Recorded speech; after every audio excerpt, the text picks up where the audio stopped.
તો સુરતમાં આગની ઘટના બની છે। ત્યારે સુરતના મિલેનિયમ માર્કેટમાં આગની ઘટના બની છે।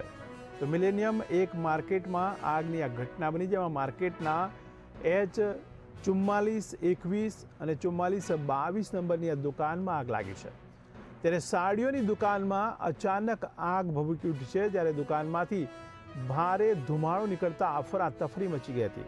ત્યારે આસપાસના વેપારીઓએ પણ દુકાનોને તાત્કાલિક બંધ કરી દીધી છે। તો ફાયર બ્રિગેડની ટીમો પણ ઘટના સ્થળે પહોંચી ગઈ છે અને આગ ઉપર કાબૂ મેળવવાની કામગીરી ચાલુ કરી છે। ત્યારે આગ લાગવાનું કારણ હજી પણ અકબંધ રહ્યું છે। જોકે જાનહાનિના પણ કોઈ અહેવાલો મળ્યા નથી। ત્યારે દુકાનના માલસામાનને નુકસાન થવાની હાલ શક્યતા સેવાઈ રહી છે। તો સુરતમાં મિલેનિયમ એક માર્કેટમાં આગની ઘટના બની છે, જેમાં માર્કેટના H4421 અને 4422 નંબરની દુકાનમાં આગની ઘટના બની છે। ત્યારે સાડીની આ દુકાનમાં અચાનક આગ ભભૂકી ઉઠી છે, ત્યારે દૂર દૂર સુધી આ આગના ગોટે ગોટા પણ જોવા મળી રહ્યા છે। ત્યારે ભારે અફરાતફરી પણ મચી ગઈ છે। જોકે આસપાસના વેપારીઓએ તાત્કાલિક આ દુકાનોને બંધ કરી છે અને ફાયર બ્રિગેડની ટીમોને જાણ કરી છે, જેને લઈને ફાયર બ્રિગેડની ટીમો પણ ઘટના સ્થળે પહોંચી ગઈ છે અને આગ ઉપર કાબૂ મેળવવાના પ્રયાસો હાલ ચાલી રહ્યા છે। ત્યારે આગ લાગવાનું કારણ હજી પણ સામે આવી શક્યું નથી। તો જાનહાનિના પણ કોઈ અહેવાલ મળી શક્યા નથી। તમારા સંવાદદાતા રશ્મિ રાણા જોડાયા છે। જી રશ્મિ, સુરતના મિલેનિયમ માર્કેટમાં આગ લાગી છે, તેને લઈને શું કહેશો? જે સુરતના જે મિલેનિયમ માર્કેટ એકમાં આગની ઘટના બની છે, જે કમેલા દરવાજા પાસે આવેલું છે આ મિલેનિયમ માર્કેટ। ત્યાં જે 22 નંબરની જે દુકાન છે, 22 નંબરનો જે માળ છે, ત્યાં સાડીની દુકાનમાં આગ લાગી હતી અને જે થોડી ક્ષણોમાં આગ એટલી ભારે હતી કે જે સાડીની દુકાનમાં જે માલ હતો તે પણ બળીને ખાખ થઈ ગયો હતો। દુકાનમાંથી ભારે ધુમાડો નીકળતા સમગ્ર આસપાસના માહોલ અફરાતફરીનો માહોલ સર્જાયો હતો।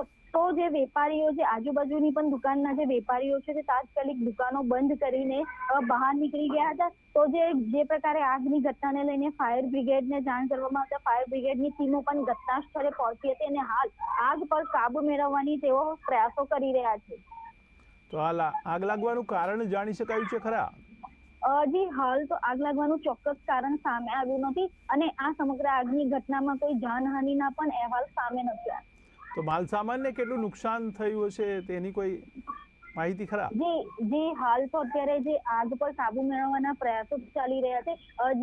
આગને જે સંપૂર્ણપણે જે કાબુમાં આવી ગયા બાદ, જ્યારે તેની કુલિંગની પ્રક્રિયા બાદ જે પછી ચોક્કસથી કહી શકાશે કે કેટલા માલને નુકસાન થયું છે અને કયા પ્રકારનું કેટલી દુકાનોને નુકસાન થયું છે। જી, સમગ્ર માહિતી બદલ આભાર।